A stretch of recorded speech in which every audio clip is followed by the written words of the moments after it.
Did he get what happened? These guys, yeah, these security guards. The president's security guards just beat down this protester.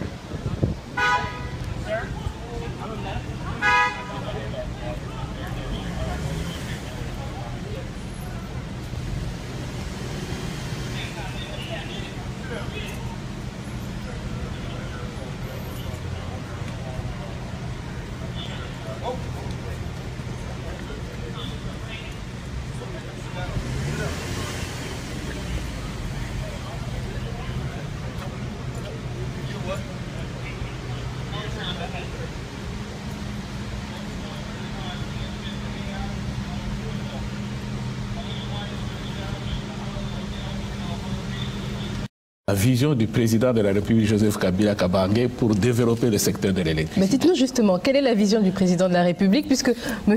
Vital Kamerhe, si présent sur ce plateau, semblait nous dire il y a quelques instants qu'il n'y en avait pas réellement. Donc... Bien, la vision du président de la République est simple. Elle est résumée dans le mot de la révolution de la modernité. Il l'exprime encore de façon la plus claire lorsqu'il dit dans son discours: il veut faire de la République démocratique du Congo une puissance énergétique et environnementale. Cette puissance énergétique et environnementale s'explique par le potentiel énorme que détient l'Afrique. Tenez, pour un seul cas. Dans le secteur de l'électricité, la République démocratique du Congo détient plus de 100 000 mégawatts en hydroélectricité, dont 44 000 sont logés sur le seul site d'Inga. C'est le seul site au monde qui détient un tel potentiel. Ça, c'est un. De deux, le pays est bondé par de l'eau, par des cours d'eau. Et il a le soleil. Il a tout ce qu'il y a comme potentiel fossile, le pétrole, le gaz et j'en passe. Donc, cette vision vient, plutôt, ce potentiel vient confirmer cette vision de faire de la République démocratique du Congo une véritable puissance énergétique et environnementale.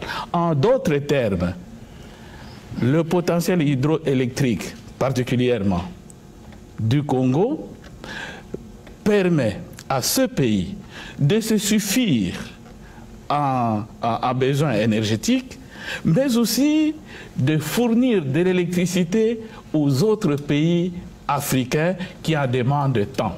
Et c'est cela qui constitue la véritable vision, je dirais même la base et le fondement du développement économique de notre pays. Monsieur, mais je n'ose pas mettre en doute cette vision du chef de l'État du Congo, mais j'ai un petit doute. Le doute, c'est qu'il a une vision que je salue fortement, mais seulement qu'il est à 2 ans de la fin de son mandat. Qu'est-ce qu'il va mettre alors cela en œuvre s'il ne l'a pas encore fait jusqu'à aujourd'hui? Les grands hommes ne le sont pas nécessairement par ce qu'ils font. Les grands hommes le sont par ce qu'ils annoncent comme vision. Par le fait qu'ils partagent, de la philosophie, parce qu'ils partagent cette vision. Et aujourd'hui, tout jeune Congolais se voit dans cette vision.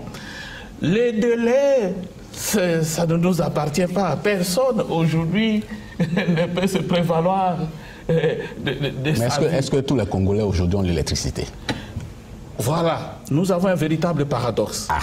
100 000 mégawatts de... Laissez-moi terminer. 100 000 mégawatts de potentiel hydroélectrique. Seulement 9% des Congolais ont l'électricité. 9%, vous avez dit? On a évolué. Nous sommes à 11% aujourd'hui. Je veux dire... C'est le plateau, ça vient d'évoluer. Nous sommes à 11% aujourd'hui parce qu'en 2 ans, nous avons fait beaucoup d'efforts. Prenez l'exemple. Il y a par exemple Inga. J'ai ici avec moi... 1% par an? Oui, parce que nous sommes passés à Inga, par exemple, de 400 mégawatts quand nous arrivons, et aujourd'hui nous sommes à une moyenne de 1000 mégawatts.